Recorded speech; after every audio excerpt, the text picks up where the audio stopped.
voyage au cœur de la vie, ici et ailleurs. Space, en partenariat avec l'Agence spatiale européenne.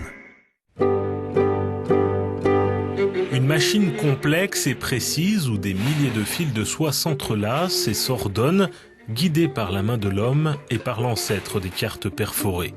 C'est le métier à tisser inventé au XVIIIe siècle par le Lyonnais Joseph Jacquard. On retrouve cette même précision et cette même complexité sur des machines du XXIe siècle, mais là les fils ne sont plus en soie, mais en fibre de carbone.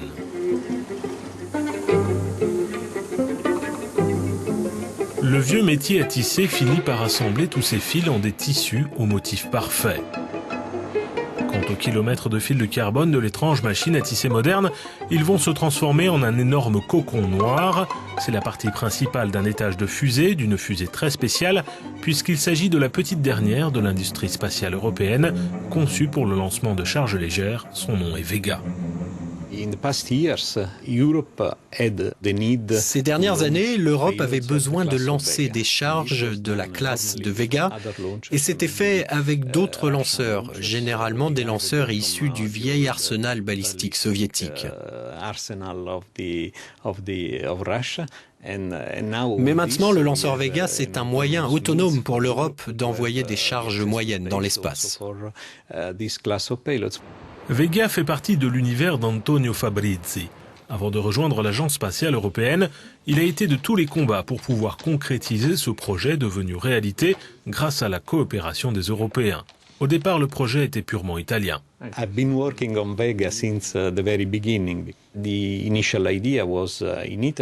Je travaille sur Vega depuis le début. L'idée initiale en Italie venait du programme San Marco. L'Italie lançait le Scout, une fusée de construction américaine, depuis une plateforme de l'océan Indien au Kenya. Et ce programme, à un certain moment, est devenu important pour les missions de plus petite charge. C'était la fin des années 80.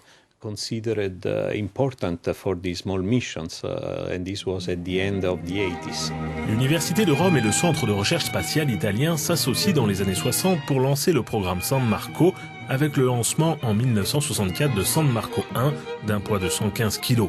Il est le premier satellite européen à être mis en orbite après ceux de l'Union soviétique et des États-Unis. Le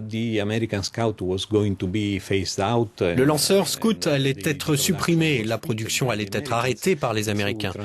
Donc nous avons transformé l'idée initiale en quelque chose de plus européen, puis nous avons commencé à réfléchir à un lanceur purement européen.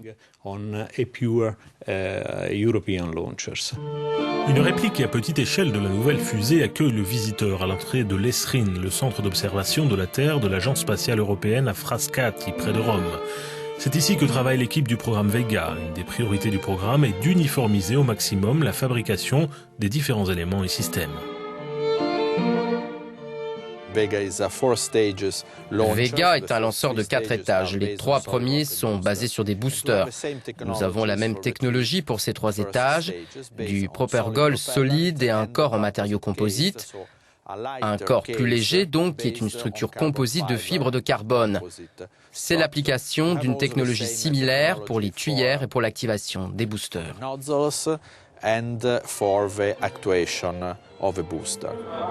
Les 3 premiers étages sont à propergol solide. Le premier, le P80, va brûler 80 tonnes de combustible en 106 secondes.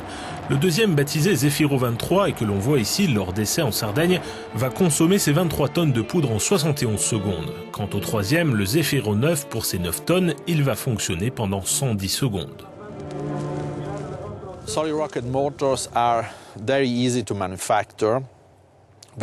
Les moteurs de fusée à propergol solide sont faciles à produire. Ils ne sont pas aussi performants que les moteurs cryogéniques, mais ils sont plus faciles à opérer. Ils sont produits à un coût moindre. Cette famille de boosters a été développée pour Ariane 4, puis pour Ariane 5 et maintenant pour Vega.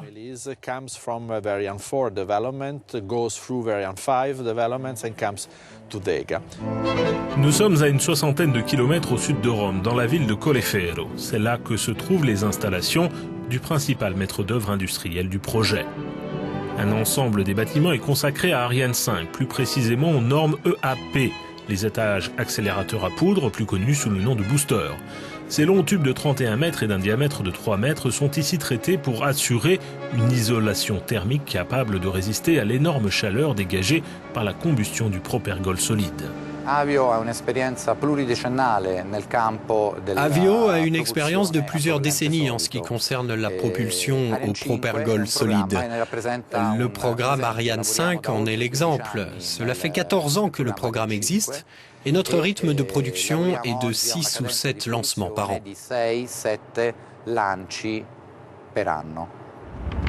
Ces boosters jouent un rôle essentiel pour le décollage d'un lanceur Ariane 5. Ils fournissent environ 90% de l'énergie nécessaire pour arracher du sol ces 780 tonnes.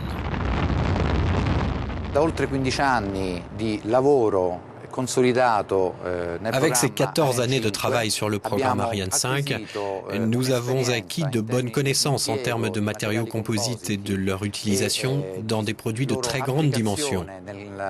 C'était un des points très importants pour le démarrage du développement du programme Vega.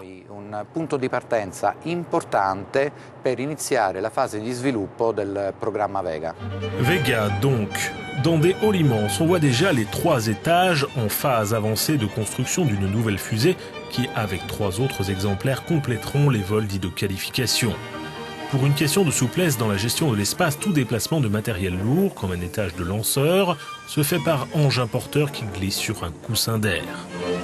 Puis, il y a l'étape cruciale, le tissage du corps des étages. On commence par recouvrir le mandrin avec une couche de caoutchouc spéciale dotée d'un grand pouvoir d'isolation thermique. Le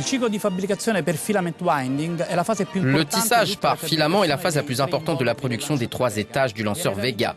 On le fait ici grâce à un système très sophistiqué qui s'appelle le système de distribution. Il assemble les filaments de 30 bobines et crée des bandes de 10 cm de large qui tournent autour du mandrin suivant un programme informatique qui dirige la machine. Preimpostati sul sistema di controllo della macchina stessa. Ce processus permet de couvrir le corps du moteur qui est ensuite placé dans un autoclave pour le cycle de polymérisation qui lui donnera les caractéristiques mécaniques requises pour la mission. Le P80 qui est conçu ici est le plus gros moteur d'un seul bloc au monde et il nécessite 3000 km de fibres de carbone. Autre innovation apportée par Vega, l'orientation des tuyères des différents étages.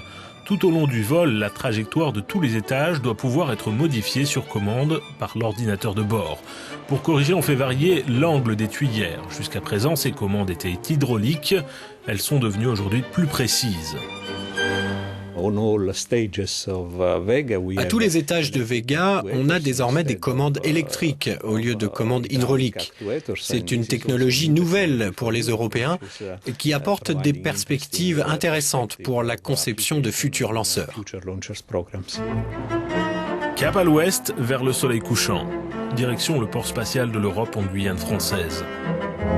Les différents éléments du lanceur y ont été transportés par bateau. Puis se sont succédés des semaines d'assemblage ainsi que des répétitions de tests de lancement, mais sans mise à feu bien sûr. Les 2e et 3e étages de Vega sont arrivés prêts à l'emploi. Pour ce qui est du 1er étage, le P80, le plus gros, il a été monté sur place à Kourou pour des questions de sécurité. Nous utilisons le même principe que pour Ariane 1 et 4 avec un portique mobile pour assembler le lanceur qui sera ensuite déplacé de 100 mètres pour permettre le lancement. Ce portique mobile est une gigantesque tour de 1000 tonnes qui abrite les équipements qui permettent l'intégration des différents étages et leur vérification électrique.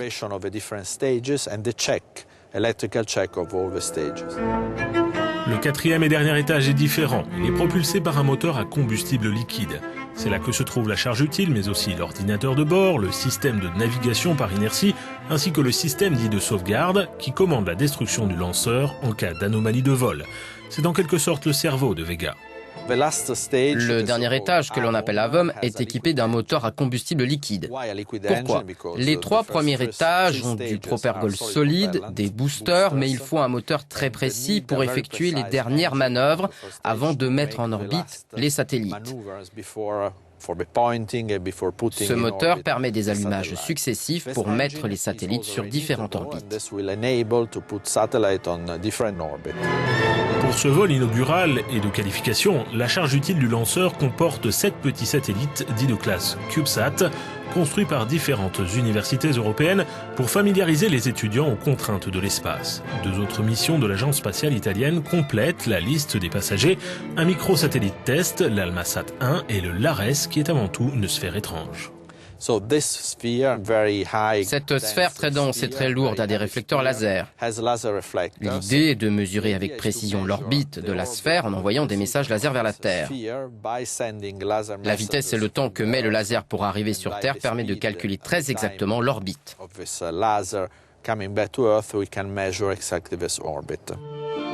Imaginons donc ce premier vol de qualification. Sous la poussée du premier étage, la fusée de 30 mètres et de 137 tonnes s'arrache du sol. Puis, les 2e et 3e étages prennent le relais jusqu'à une altitude d'environ 185 km.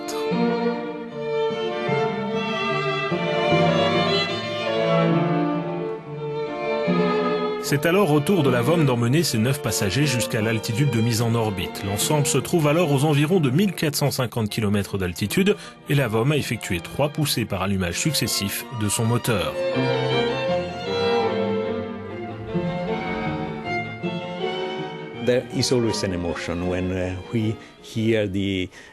C'est toujours émouvant quand on entend le doux chant des propulseurs montant dans le ciel. Mais cette fois, mon cœur va être mis à rude épreuve.